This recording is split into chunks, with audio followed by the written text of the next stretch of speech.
Veig, per exemple, l'atestat de la Guàrdia Civil. És només un atestat, d'acord, però que parla de les manifestacions de l'11 de setembre com a manifestacions violentes. Quan veig que el jutge deixa a la presó l'Oriol Junqueras, el Quim Forn, el Jordi Cuixart i el Jordi Sánchez, perquè diu que són violents i que si ells estan al carrer, la nostra integritat física perillaria. Això em sembla un insult per ells, em sembla, per dir-ho suaument, una exageració, i francament començo a patir. I després ja, quan començo a sentir les coses que es diuen sobre els mitjans de comunicació públics de Catalunya, per exemple, o quan sento les coses que s'expliquen de Catalunya en els mitjans de comunicació espanyols, doncs també pateixo per la convivència. Comencem per aquesta nova ofensiva judicial. L'Ester ens ha preparat un vídeo per entendre una mica com és aquesta nova querella per rebel·lió a sedició a 6 dirigents polítics independentistes més, que se sumen. Exacte. Bona nit, Ricard. Doncs sí, un cop celebrades les eleccions es torna a posar en marxa aquesta maquinària judicial. Ahir coneixíem aquesta decisió del jutge Llarena d'ampliar la causa per rebel·lió a Marta Rovira d'Esquerra, Marta Pascal i Artur Mas del PDeCAT, Mireia Boya i Anna Gabriel de la CUP i també la presidenta de l'AMI, Neus Llobera. Segons el jutge, també ho hem dit abans, hi hauria indicis que demostrarien que tots ells formen part d'aquest comitè estratègic encarregat d'impulsar el procés sobiranista. I en el seu argument citava aquest atestat a què feia referència l'Antoni Bassas, un atestat de la policia judicial del cos de la Guàrdia Civil que van entregar al jutge el dia 15 de desembre, però que no vam conèixer fins al dia 21, el dia de les eleccions, un cop finalitzada la campanya electoral. Bé, doncs ens l'hem llegit i hem anat a buscar, el primer que hem anat a buscar és què diu d'aquest comitè estratègic. Veiem que és un comitè estratègic, el que dèiem, que s'encarrega de desenvolupar i implementar aquest pla, buscant i mobilitzant els recursos humans i financers necessaris per dur-lo a terme. Més avall se citen els noms d'aquestes persones que formarien part d'aquest comitè estratègic. A banda de Puigdemont i Junqueras, hi trobaríem aquests 6 nous investigats que s'han inclòs en la causa, però també altres noms que de moment estan aquí en el punt de mira, com els vicepresidents de les 3 entitats sobiranistes, també Viver i Pissunyer, Víctor Culell, Neus Munté o alguns membres del secretariat de la CUP, com Quim Arrufat o Lluc Salelles.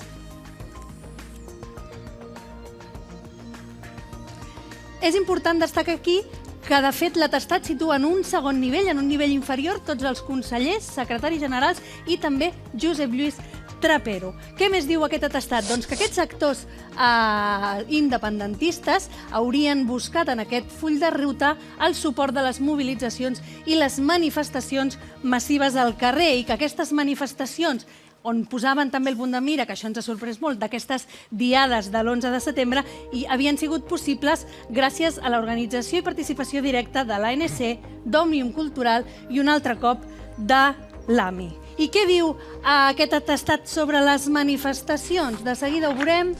Diu concretament que en aquestes se inculcó un peligroso germen de sentimiento de rechazo, cuando no odio, hacia el Estado español y las instituciones que lo representan. I una mica més a baix afegeix també, se puede acreditar, aquí ho veiem, se puede acreditar que estos movimientos tenían por finalidad intimidar, menoscabar, amedrentar e incluso violentar derechos y libertades constitucionales. Com dèiem aquí, cita algunes de les últimes diades de l'11 de setembre. La primera, la del 2013, la Via Catalana, aquesta diada que va treure al carrer més d'1,5 milió de persones. Feien l'onada, aquí. Del nord a sud del territori.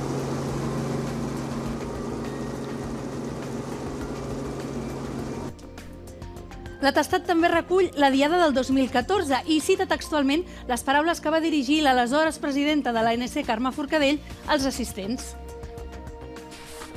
Parlament, Govern de Catalunya, president, posin les urnes.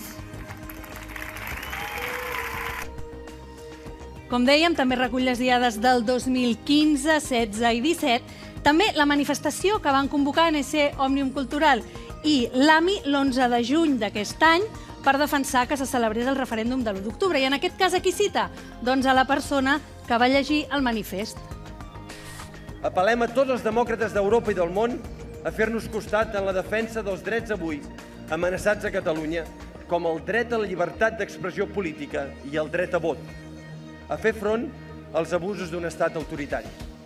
De fet, veure el nom de Pep Guardiola en aquesta investigació judicial no només ens ha sorprès a nosaltres, també a la premsa anglesa que se n'ha fet ressò. Finalment, també es recull un altre cop aquesta manifestació del 20 de setembre, quan es va produir aquesta macrooperació en diferents departaments del govern de la Generalitat. S'insisteix que va ser una manifestació violenta i que es va produir un setge a la comitiva judicial que no va poder sortir durant hores, va quedar atrapat en aquest Departament d'Hisenda. I aquí també ens ha sorprès trobar-nos tot seguit un seguit de noms i cognoms de polítics que van estar en algun moment en aquesta manifestació i que consideren que van formar part d'aquest setge. Per exemple, els diputats Joan Tardà i Gabriel Rufián, també Albano Dante Fachin, Lluís Llach, Eulàlia Reguant, Gabriela Serra, Irene Rigau, l'exconsellera, Joan Rigol i Núria de Gispert, els expresidents del Parlament, Xavier Trias, Francesc Homs o Juanjo Puig Corbé. Finalment, un últim nom que ens ha sorprès molt. Ara el veurem de seguida. Ada Colau, l'alcaldessa de Barcelona, també surt en aquest atestat, perquè aquest atestat ha demanat a TV3 que se li faci entrega d'un documental, d'un reportatge de 30 minuts, els dies claus, que es va emetre i que explicava els dies previs i les hores prèvies de la celebració d'aquest referèndum de l'1 d'octubre, i on vam poder veure, ara de seguida veurem, com l'alcaldessa Ada Colau va participar en les activitats d'un col·legi electoral de Barcelona que es van fer de matinada per impedir que la policia tanqués aquest col·legi i, per tant, no es pogués votar. Com veiem, doncs, aquest atestat posa en el punt de mira moltes més persones de les que de moment estan investigades, també moltes més situacions com les diades. Haurem d'esperar els propers dies i setmanes per veure com evoluciona aquesta ofensiva judicial. El que sí sabem a dia d'avui, que hi ha aquesta gran causa judicial contra el procés. Tenim uns primers 28 investigats, en aquest cas per rebel·lió, que són 30 anys de presó. Aquí tenim els membres del govern que estan a Brussel·les i que tenen un ordre de detenció nacional, els membres del govern que van anar a declarar i que van ser empresonats, la presidenta del Parlament i els membres de la mesa que estan en llibertat sota fiança, Jordi Cuixart i Jordi Sánchez, que estan també en presó preventiva. A part, hi ha una altra causa oberta, en aquest cas per sedició, que són 15 anys de presó sobre Josep Lluís Trapero, l'ex-major dels Mossos. Per cert, que ahir també vam conèixer que el fiscal ja ha demanat, després de veure aquest atestat, que el jutge inclogui també Trapero en la causa de rebel·lió. Finalment, hi ha una altra causa oberta, en aquest cas per malversació de fons públics, que té penes d'entre 3 i 6 anys de presó, i en aquí és la que es deriva d'aquesta operació Nubis del 20 de setembre. Hi ha 20 alts càrrecs del govern, entre ells Josep Maria Jové, la mà dreta de Junqueras, o Lluís Salvador, el secretari d'Hisenda. I finalment, no ens oblidem, hi ha 712 alcaldes que estan sent investigats, en aquest cas per Fiscalia, el cas no està judicialitzat, se'ls investiga per desobediència per haver participat en l'organització del referèndum de l'1 d'octubre. Gràcies, Esther. Clar, al final això ja ens comencem a perdre aquí, eh? Això, bueno, ara ja començaríem a perdre'ns. Si no fos que és dramàtic, podries dir que si no estàs en aquest atestat no ets ningú, francament. O sigui, vol dir que ja no... La segona cosa és també que se li podria donar un premi de perspicàcia policial al que ha vist que aquestes manifestacions eren per fer la independència. Sí, certament eren per fer la independència, però clar, per fer-la pacífica i democràticament, no? Això em referia jo quan deia fa un moment que s'acabarà encarregant la democràcia a Espanya per combatre l'independentisme a Catalunya, perquè això és una causa general.